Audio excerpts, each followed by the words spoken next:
Hello, this is a review of the PowerStrip Liberator Cables Combo Pack Poly Bag that you see pictured here. This is the bag I purchased from Amazon, shipped and sold by Amazon, and it comes with two of each of the three different kinds of PowerStrip Liberator cables from this brand.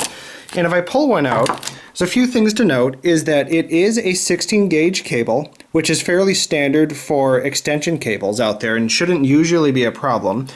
But that's different than the cable that is on most power strips that are out there. So built onto a power strip to connect all these here, you'll normally get a 14 gauge cable like you saw pictured there. And your home's in-wall wiring is normally 14 gauge. Sometimes it can be 12 gauge if it's a higher amp circuit, but the in-wall wiring is normally 14 gauge. So connecting one individual device is normally okay and plenty sufficient with a 16 gauge. Now in the UL certification, we'll be able to see here that it is rated for 1625 watts, which is quite a bit. It's more than a lot of space heaters, and 13 amps that we see here.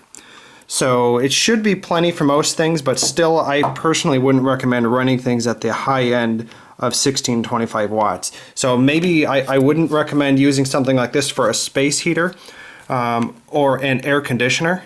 But for most other devices, like connecting an extra printer or computer equipment or TV or something like that, this should be just fine, being 16 gauge. Otherwise, you have to go and use one of these as its own little extension if you really had to.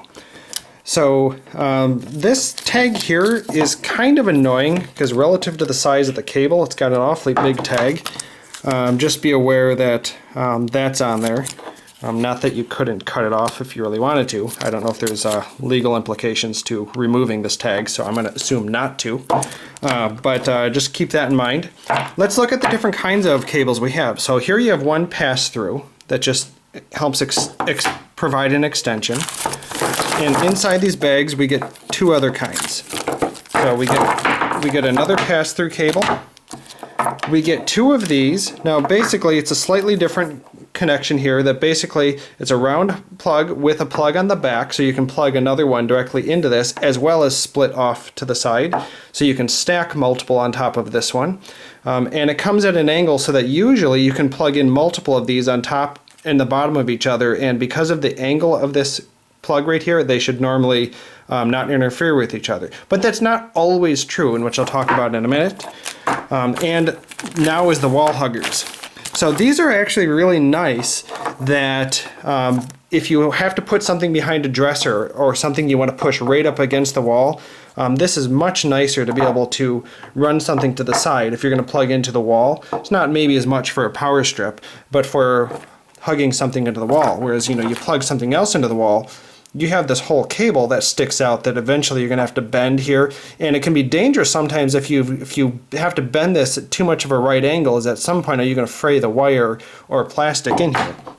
So these are really nice that you're able to plug right into a wall socket and push something right up behind it. So that's really the purpose of these. It's not quite to plug into a power strip. So basically the idea here is you take a power strip like this and you can plug in plug these in. So if you have big power bricks, right, how many power bricks could I have fit into here? I could have fit maybe one off of here and maybe had a cable extending here, and I could have plugged another one in here and maybe two or three depending on how lucky I got with the fit. Now with these you can plug in multiple of these. So I can go ahead and plug in another. So you can see how you can liberate large power bricks. Now I still have to plug in the power bricks, and as you've seen in different pictures, you just plug them into the side onto the back ends of these right here, and that should work out just fine. Now, depending on your power strip, these plugs may or may not be as close or as tight together as mine are. So in this particular power strip, this one's excessively tight as far as most power strips go, as this one's more limiting than most. So just wanted to note that you can't necessarily interchange all of these in any power strip. So if I plug in the circular colored one, or the circular shaped one, you'll notice a slight problem here is that as I push it down, this corner here comes into contact with the one below it. So I can't actually plug that one in to the device. And by the way, they stick in pretty hard, pretty firmly, so they hold pretty well. But I am able to plug it into the lower one. So even though it comes into contact, they can plug in like that, but I wasn't able to put another one below this. So definitely note that, so that they start to get in the way of each other if you have a really tight power strip, whereas these had no particular problem stacking multiple of these.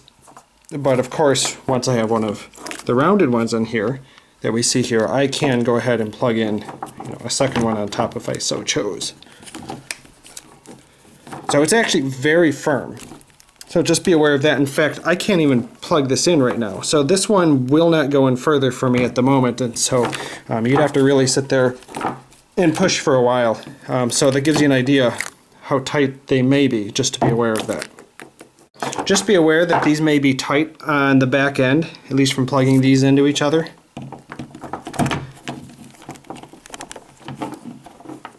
And so on here.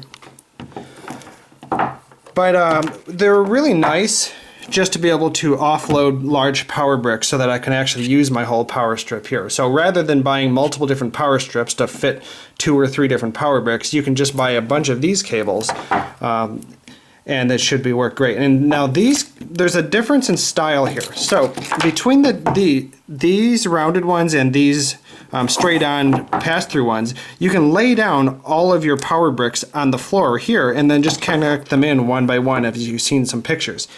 And they arc around pretty nicely to help you do that.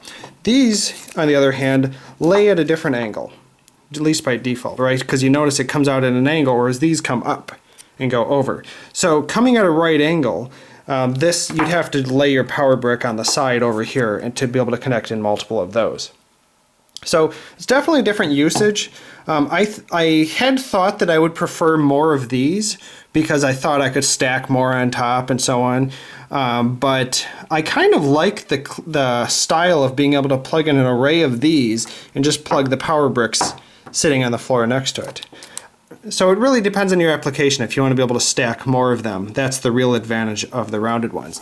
And of course the wall huggers are unique on their own, which have a lot of their own benefits. So I like them, they're decent. I really wish they were 14 gauge on the par with these here to be some really heavy duty ones, so I don't have to ever worry about the current being pulled through them.